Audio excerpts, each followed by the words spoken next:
बच्चों, सामान्य हिंदी कक्षा 11 और 12 के लिए आज हम रस को पढ़ते हैं।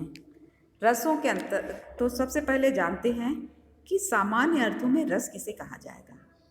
रस वह होता है जिससे कविता को पढ़ने या सुनने या देखने पर आनंद की अनुभूति हो, उसे रस कहा जाता है।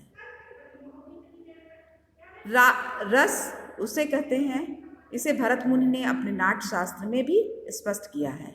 विभावानुभाव व्यभिचारी संयोगादृश निष्पत्ति, अर्थात विभाव अनुभाव संचारी भाव के संयोग से रस की निष्पत्ति होती है। इस प्रकार काव्य पढ़ने, सुनने या देखने पर विभाव आदि के संयोग से जिस आनंद की अनुभूति होती है उसे ही रस कहा जाता है।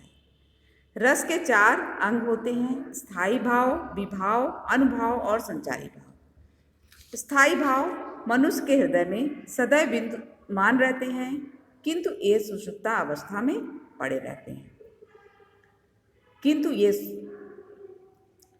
जब उचित अवसर आता है तो ये स्वयं ही जागृत हो जाते हैं। जैसे श्रृंगार का स्थायी भाव रति, करुण का स्थायी भाव शोक, वीर का स्थायी भाव उत्साह, अद्भुत का स्थायी भाव विस्मय, शांत का स्थायी भाव निर्वेद, हास्य का स्थायी भाव हास, रौद्र का स्थायी भाव क्रोध, भयानक का भय, बीभत्स का ग्लानि या जुगुप्सा और वात्सल का वत्सलता। विभाव स्थायी भावों को जागृत या उद्दीपित करने वाले कारक होते हैं। ये 2 प्रकार के होते हैं: आलंबन विभाव और उद्दीपन विभाव। जिसके कारण स्थायी भाव जागृत होते हैं उन्हें हम आलंबन विभाव कहते हैं, और वे कारण जिनके द्वारा स्थायी भाव अधिक तीव्र हो जाएं उन्हें हम उद्दीपन विभाव कहते हैं।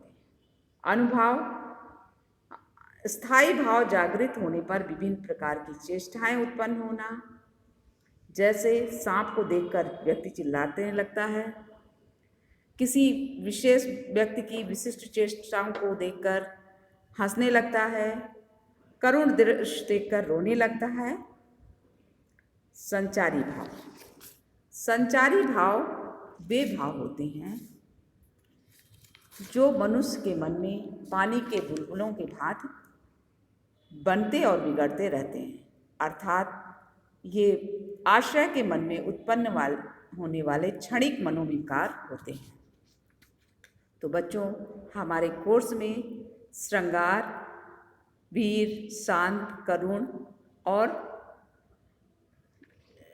यही रस हैं, और हमें हास्य रस, इन रसों को ही पढ़ना है। तो आइए पढ़ते हैं। सबसे पहले श्रृंगार रस।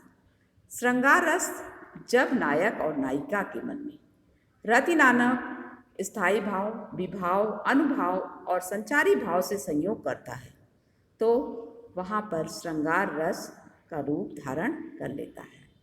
श्रृंगार रस के 2 भेद होते हैं: संयोग श्रृंगार, वियोग श्रृंगार।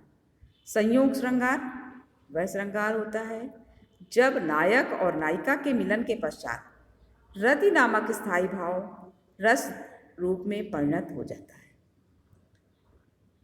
वहाँ पर संयोग श्रृंगार रस होता है। इसे उदाहरण के द्वारा समझते हैं बच्चों। दूल्हा श्री रघुनाथ बने, दुल्ही सी सुंदर मंदिर माही, गावत गीत सबय मिली, सुंदर वेद जुआ जुरि विप्र पढ़ाई।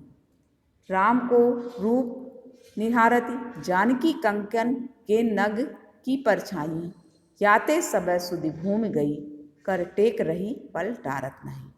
इस पद में स्थायी भाव रति है, राम आलंबन, सीता आश्रय, नग में पड़ने वाला राम का प्रतिबिंब उद्दीपन, उस प्रतिबिंब को देखना, हाथ टेकना अनुभाव तथा हर्ष एवं जड़ता संचारी भाव हैं।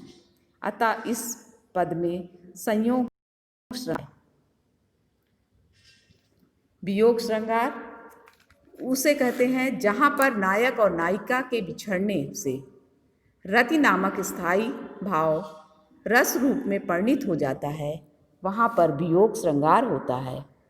वियोग श्रृंगार को विप्रलंभ अलंकार भी कहा जाता है। इसे भी एक उदाहरण द्वारा समझते हैं। रे मन आज परीक्षा तेरी, सब अपना सौभाग्य मनावें, दरस परस निःश्रेष पावें। उद्धारक चाहे तो आवें, यहीं रहे यह चेरी।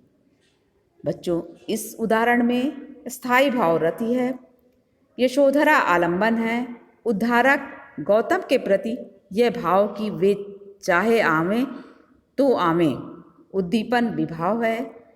मन को समझना ना और उद्बोधन अनुभाव है।